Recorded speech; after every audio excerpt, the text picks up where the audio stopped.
Thank you. Well, before I start, I must say, I really hate Facebook. Yeah. So, if you are in Facebook, well, I'll touch upon this later in the talk. But if you are in Facebook and you happen to come across me, don't take my posts or comments seriously. I'm really trying to fool a lot of people, including Mark Zuckerberg.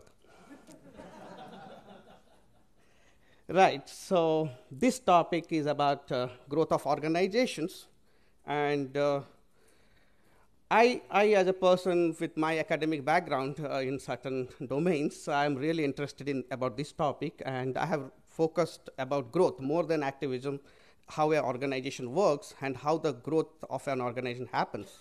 So that is my own interest, whether I'm in a corporate or in a startup or in the movement. So literally 14 years of my time I spent on this topic, and I'm very passionate about this topic. So that's what today's talk is about. So we all know that we are for men's human rights, and we want more victories and bigger organizations and bigger movement, maybe in politics, and we want to influence, we want to make a change. And we know it may take decades or maybe 100 years or more. So that is the whole challenge is all about. So how can we grow faster in a more sustainable way, and how can we get bigger successes and bigger victories? What is the key to all this? So the good part in this is that we already have a lot of knowledge. We have a lot of knowledge on all these topics that we are passionate about. So we'll achieve bigger successes if we have bigger organizations. So it's as simple as that. If the organization is not there, just a group of individuals, we may not, our success will be slower. And how can we do that? How can we have bigger organizations and stronger collaborations? Now, if we can look at the challenges that are involved, then we can have a clue on what to do and what are we missing. And then we may grow 10 times, maybe 100 times, maybe we will grow faster. So we have a lot of knowledge. We know a lot and a lot of things. We have social media and the YouTube, and a lot of books are written. So we know about men's human rights issues pretty well. We know a lot. We know about feminism, and the campus politics. We have all the knowledge for last 100 years or maybe more. We know about the governments, what the governments do to men and women and children and everybody. They want us all to work and make the GDPs grow. Right, and we know the media, the mainstream media. So we have all this knowledge.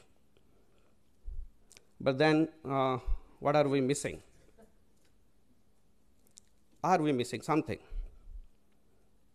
And if we can keep on exploring, if we are missing something in this whole picture, maybe we'll have a clue about how do we grow or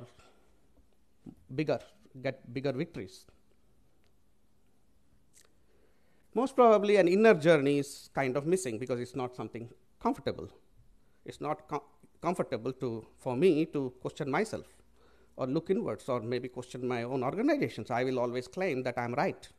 I'm always right. I can never be wrong. And my team members will also do the same. They'll say, Anil doesn't know anything. I'm right. I have better ideas. So we know this very well. Know the enemy and know yourself. So we know the enemy or the surroundings, the feminists, the government, and everything. And we need to know ourselves if we really want to be victory and successes. So that is something a Chinese man told long back, maybe 2,000 years back. So we know about everybody, feminist, misandry, the statistics, the government's behavior. Yet, when we work as communities and teams, our knowledge of our inner organizational dynamics and the challenges is very limited. Our teams are often clueless about how to overcome the constraints and the handicaps in our organizations. We really do not focus on this. We think if we just do activism, that's enough. How do we do it or how we are structurally, that doesn't matter. So, are we focusing on ourselves, trying to learn more about our own self? So that's what we'll see. So that is what I'm saying from my experience inside the movement, and we have kept on experimenting with this kind of a approach. So if you know others and know yourself, you will not be losing 100 battles, you will be winning them. So our openness to know more about ourselves, the teams and the organizations can free us, can expand us.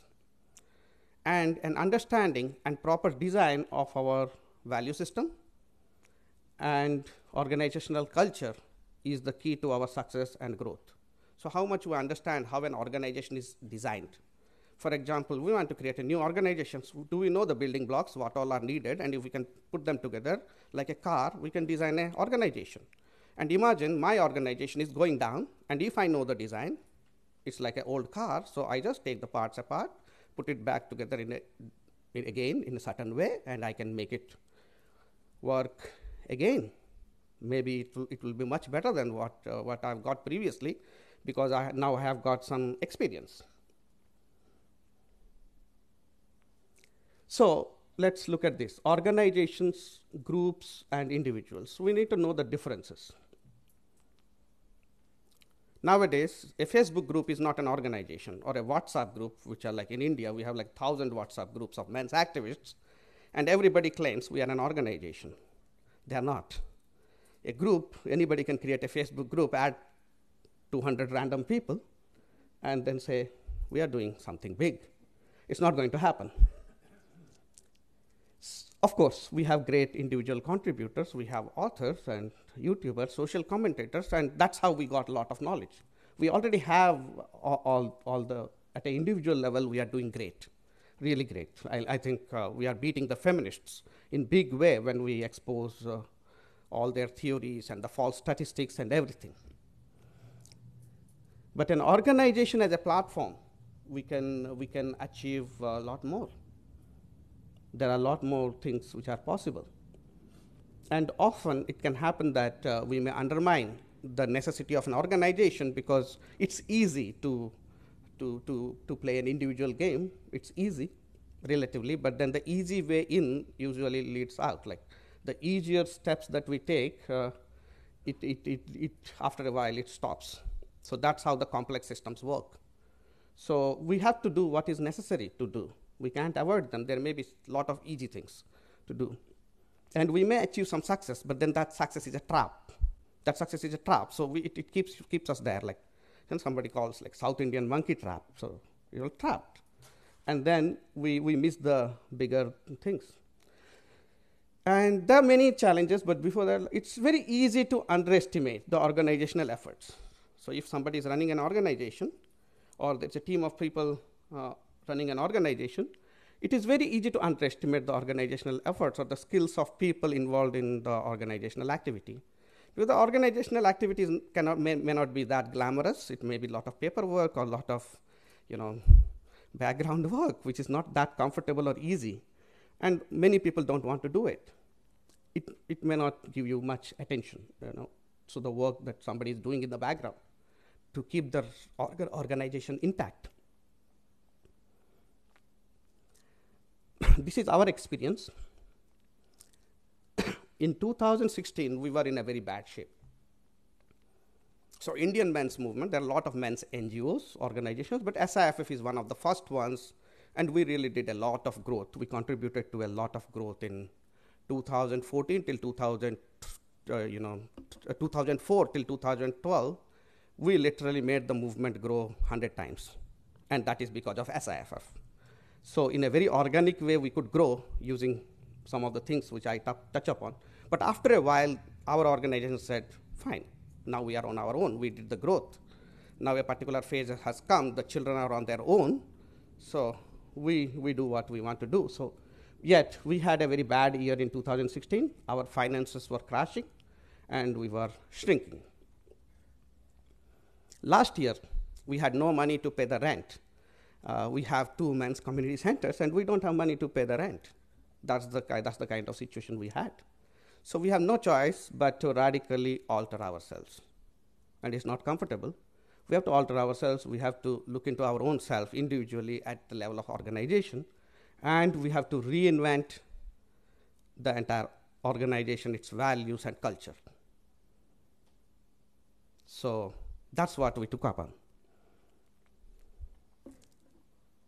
And we made this whole thing turn around in less than 12 months. In less than 12 months. We are in great shape, so happy, so peaceful, and we feel so fulfilled. Just less than 12 months. So let's see what are the key things in this, key to this kind of a change. Well, again, I'm repeating the organization. Any organization can easily get stuck. That's the part of the growth process. Something grows, then it gets stuck. So how do we unstuck ourselves and grow again, maybe grow a lot more? Now, this is important. If we can look at the challenges, and this is in a very academic way, it's like some kind of a research. Let's understand academically, like if it's in a B school, what are the kind of things we'll talk about? The challenges, especially for a movement, not a company. A company works in a different way, a political party works in a different system, but then we are a movement, we are an activist platform, maybe we have support groups. So what are the challenges?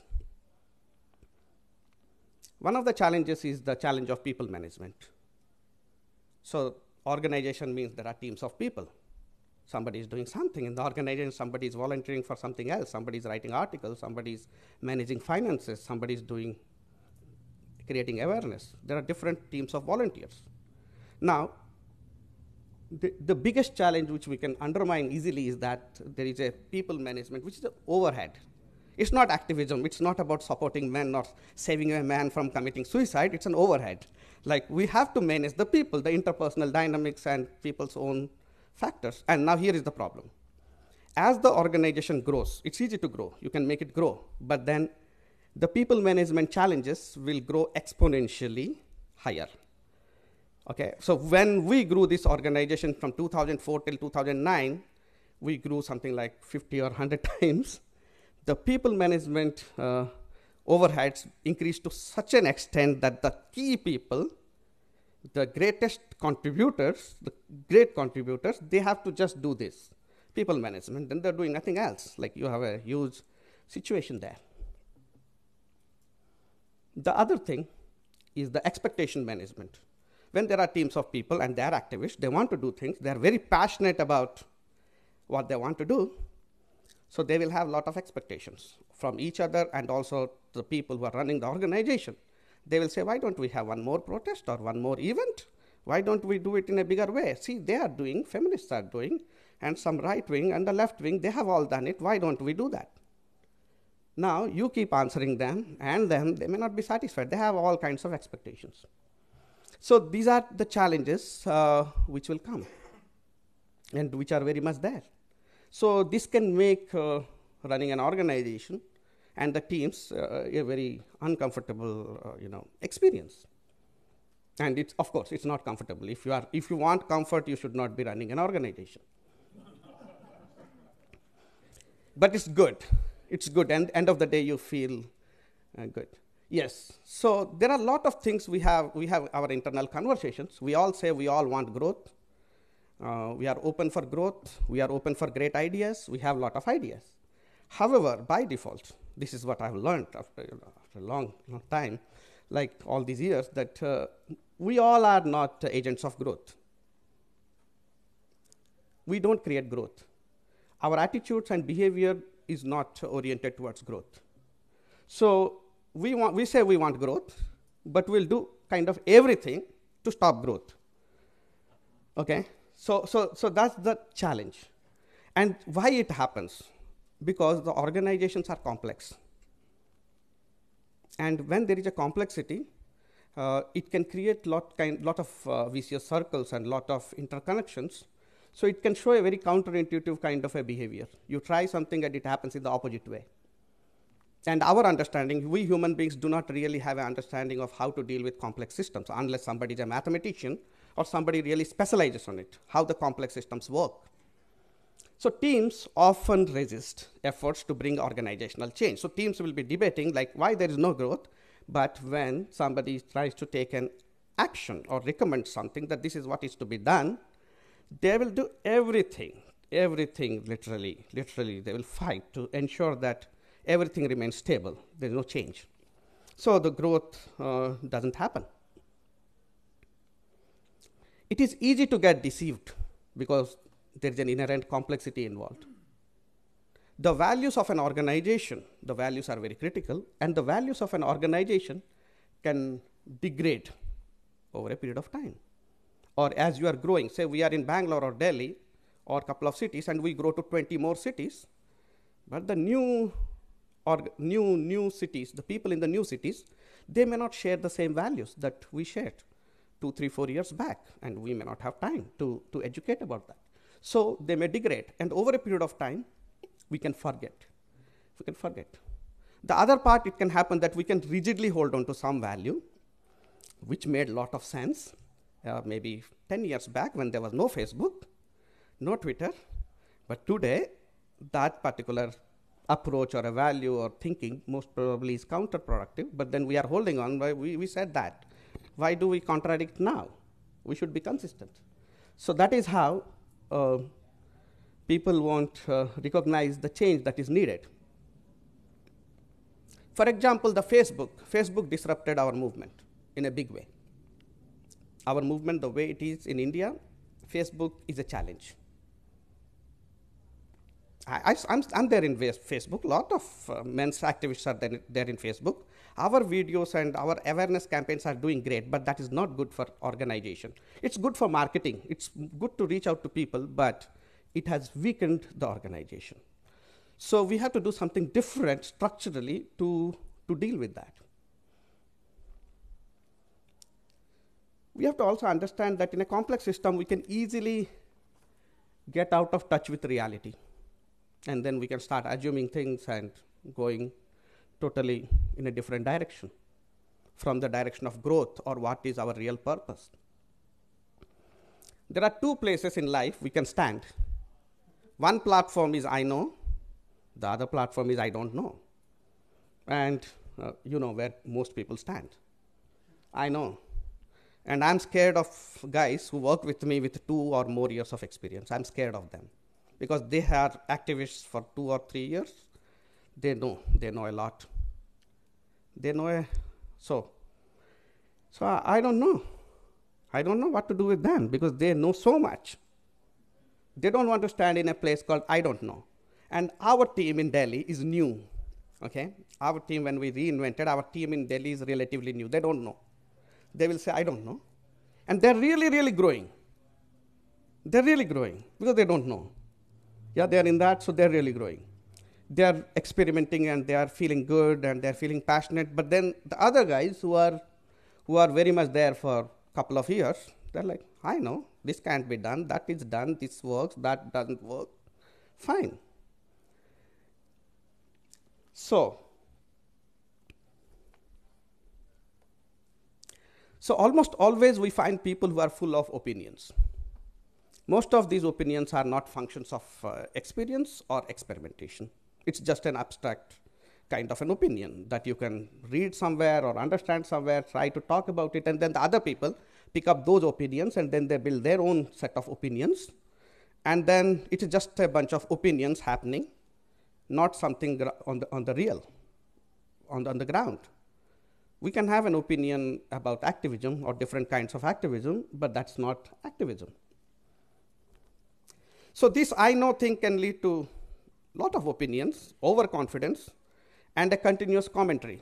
We can be commenting about what went well for this campaign, what did not go well. So a lot of guys can sit in Facebook and they can talk about a lot of stuff. They may not do absolutely anything. They won't even turn up at an activism rally or anything you really don't know, but then they have an opinion. So the experiences are real. The opinions are not real. That's not reality.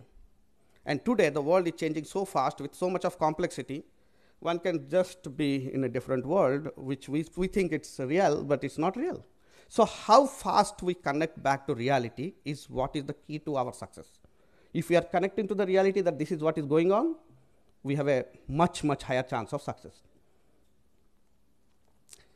For example, let's look at a charitable organization, charitable men's organization. I refer, like say, let's talk about say, a support group, men's support group, where men go, like we have a men's support group, men who are suicidal, sad, depressed, they have a false case, they have a marital problem, they have a child custody issue, they come to us. This is a support group. And I know that these support groups exist in these countries, like USA, UK, and Australia, and all these countries. And they existed since a long time, since 1990s, or maybe earlier. They always were there. So what happened? What happened that these support groups are there and still, what happened? So here is what is our experience, my experience. This kind of a support group can easily become a socialist organization. We don't know. We are fighting about socialism, feminism, and everything. But the support group can become a kind of a socialist organization. So the person who is doing all the work, hard work, he may get insulted, abused. He will be undermined, and somebody who is not doing anything. So there is an equity kind of a thing going on there, so the person's opinions are valued. So that's what kind of happens a lot in India. Literally, we are like somebody can behave like your entitled wife inside the group. And it's not easy to see until somebody shows you, look at this. What is going on here? Are you getting married here? Inside the organization? You are saying you escaped marriage there. But here you are into some kind of a socialist kind of a place where you don't reward the people who are performing, and there is a lot of importance to people who don't do. So all can be done in the name of unity and brotherhood. After all, we are brothers. Everybody is equal. And then soon this can degenerate into some kind of a socialist place. And then you know what happens. It can really lead to lot of trouble, lot of stink. Yeah. So this can degenerate into low performance, ignorance, and darkness. Like it's like some kind of an illusion. Everything is in place, nothing works, and no one will see and acknowledge the issue.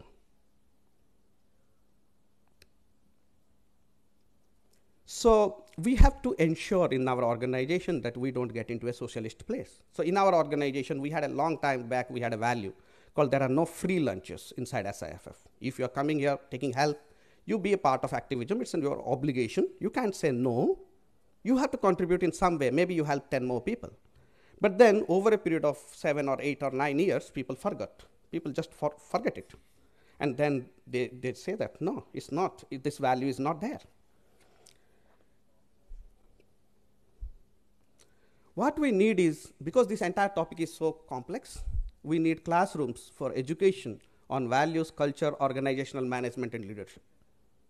This is a very complicated topic, so we need that. So that's what we do nowadays in India. Since last 4, 5, 6 years, we are doing this.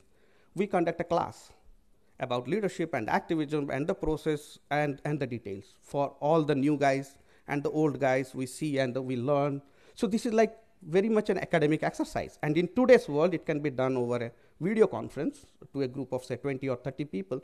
This is very important. A typical men's activist who is a senior level men's activist in India gets trained for 3 to 4 years in activism. That is how you get the performance. So putting the systems and culture is critical. Structures and systems and culture is critical. We may have to borrow some of these systems from other fields and domains. Here is the thing, the coach. If we are planning an event or an activism or a campaign, why can't we have a coach? So here is the team which is planning and coordinating the entire activity, but then there's a coach. The coach can look into the whole game. And because the coach has the experience, the coach has played the game many, many times over years. The coach understands the patterns of behavior and the traps, what may happen. And the guys should be coachable. They should not say, who the hell are you?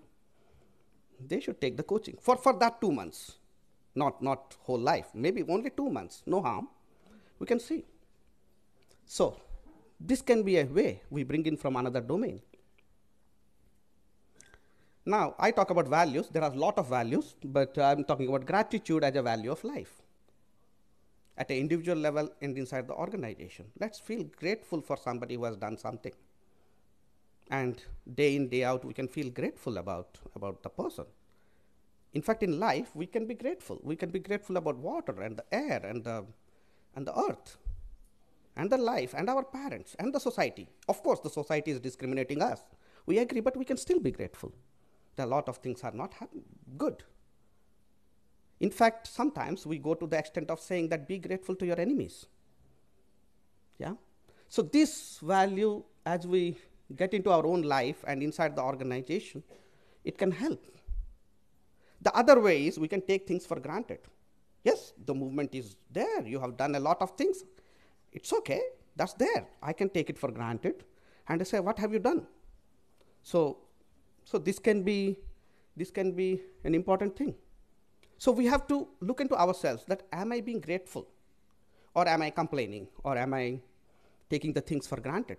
Because whatever is there, the organization is there, or somebody is there to help or guide or coach. Now, we may say, I don't care, who the hell are you? I have better ideas, or we need to take, it's all about activism, values are not important. Let's focus only on activism. As long as we get the activism, the values can go on their own way. It doesn't work that way. Any organization, the top companies, they are all around certain values. Men need clearly defined roles, values, and culture and the structures. They have to be told, the coach. It may be already happening, but it has to be specifically told. Men want things to be told to them with instructions and details. If we don't tell them, then we can't expect them to get it. It is important to codify it and tell them. And men are great as far as taking the coaching. Once there is an agreement that they are ready to be coached, it's their choice. They can say, I don't want to be coached. But once they say, I am ready to be coached, they will follow. And once men are following the rules and the structures, they really, really like it, because we are clarifying everything. This is a kind of a code, the pirate code, and it works. It works.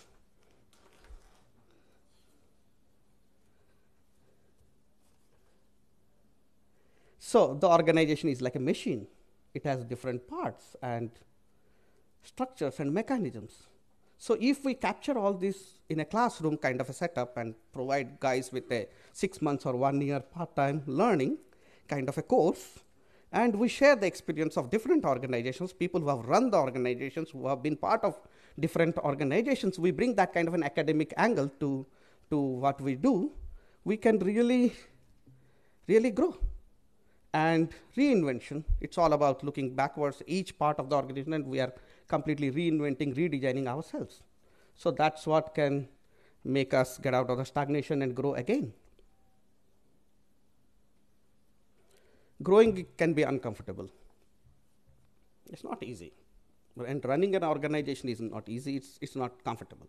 But I can tell you that in the end of the day, when you sleep at night, you feel so much at peace. So much of at peace than a person who is gynocentric and all. I don't know. Like, it's really so great when you being connected to other human beings and in an organization. There can be ups and downs. There can be all kinds of dynamics going on. But I must say that it is uncomfortable, but at the same time, you can sleep peacefully at the end of the day. And you really would love, we really love the life that we have got, or the privilege of, being connected to other human beings. So if we are continuously growing inside, so if the organization is stuck, if my organization is stuck, the first thing I'll do is to look into my own self, and I say that, where am I stuck? where I'm not growing up, where I have not learned something in my own life or myself and my team, and then we can regenerate ourselves. So now I'll show some of the things, what we have done. I'm almost at the end of the presentation. So this is our men's community center in Delhi. Almost 40 people are coming, and then we have to open more days now because numbers are growing. So they have grown like 5 times in last 1 year. And we were at Delhi Marathon on IMD. So our guys were in Delhi creating awareness about International Men's Day, and the marathon, maybe around 20,000 people were running. And different feminist groups were there, other NGOs were there, and we were there. And somebody made a huge alimony currency note of 2 million rupees. So this is from the Delhi Marathon. Yeah, so. Yeah, so they can just stand and let the people, so people still ask, what is a red pill? Yeah.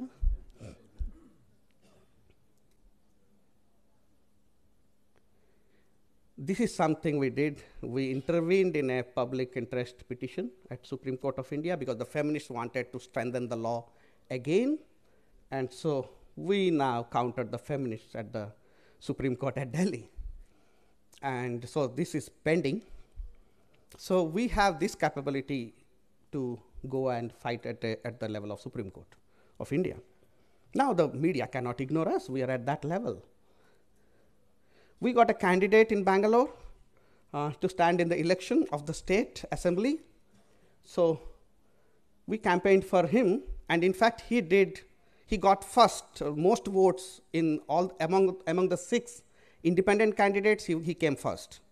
So he was the top independent candidate, and among 13 candidates he was 6th in the position.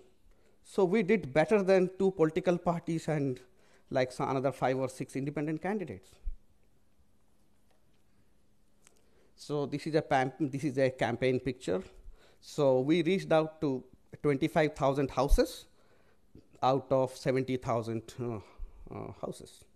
So that much we could reach with those flyers, and of course some online advertising. So that's what we did. Now we have announced to feminists that we will have 5 candidates in the Delhi election next year. So you deal with us now. And we have the capabilities. We will be able to do it the way we are growing now. Thank you.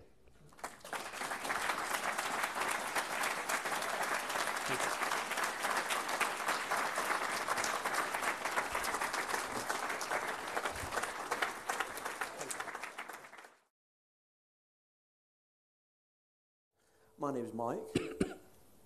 It's a truism, I think, it is often said that all change is painful, and consequently we tend not to change until the pain of staying the same exceeds the pain of changing. That being the case, how would you compare the situation as you find it here in England in particular and in the West in general, and perhaps also in America and Australia, with the one that's in India, the situation that's obtaining in India? Are the points of comparison? What would you say they are? That's a really long question, I know, and impossible to answer in detail. But what would be your comments on that? It's difficult to compare because the circumstances and the societies and the movement is different. Here, I think, lot more number of years, the amount of experience. This has happened for a very long time. In Western societies, 20, 30, or maybe 40 years. NCFM is so old. So the trajectories are different there and here. Here, there are a lot of books written in India. Nobody has literally written anything important, that significant. Right? Maybe we should write, but we have to wait a while. We should get some time. But I won't compare, because there are many things happening in West which we learn at the political sphere, the way you could connect with the anti-liberal forces, whether it is in United States or Canada or Europe.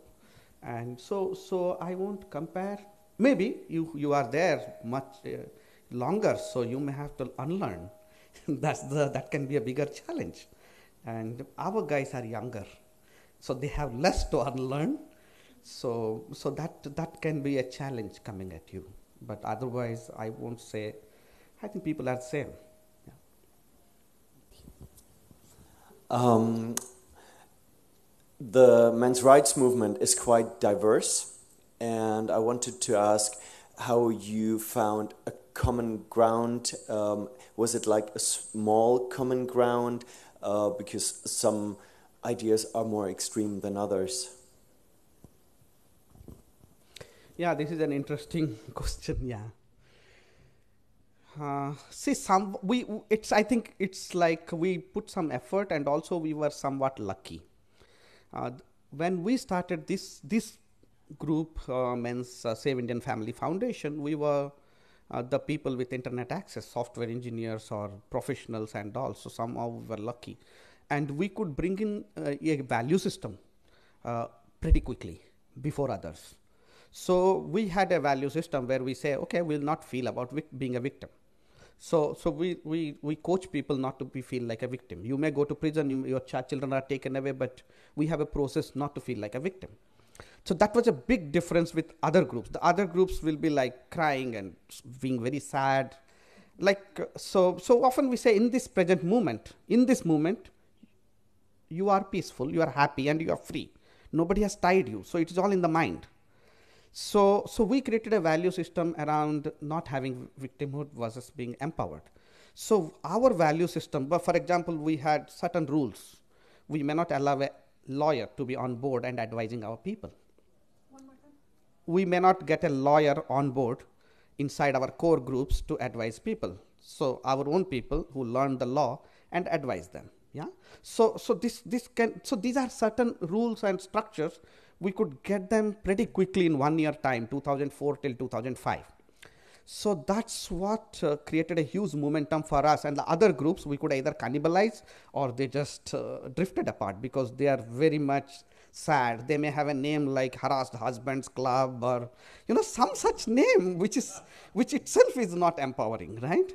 So we could catch on that value system and we can grow rapidly. However, after some 4 or 5 years time, we could not realize that we have become a kind of a socialist place. So Facebook is a socialist place, mostly. So in Facebook, anybody can create a group and then add people. So a socialist kind of a place is not good. So we ended up like that, lot of growth, but nobody is respecting each other, nobody is respecting experience or contribution and all that. And then you get the trolls, trying to fight with you. Yeah, so then you have the nastiness of it coming up, and Facebook enabled a lot of this. I hate Facebook. So right now, our guys may be in Facebook, but they may do some things, but we have instructed them to be in the core. So we won't use Facebook for any team building. We won't do that. Yeah. And the other part of thing is like if you are talking about say MGTOW and other groups and other ideologies. We sometimes disassociate in a very peaceful way, and I think that's what is done here also. So, yeah. Thank you very much, Anil. We're going to break now for 15 minutes and be back at 5:45. Thank you. Thank you. Thank you very much. Thanks.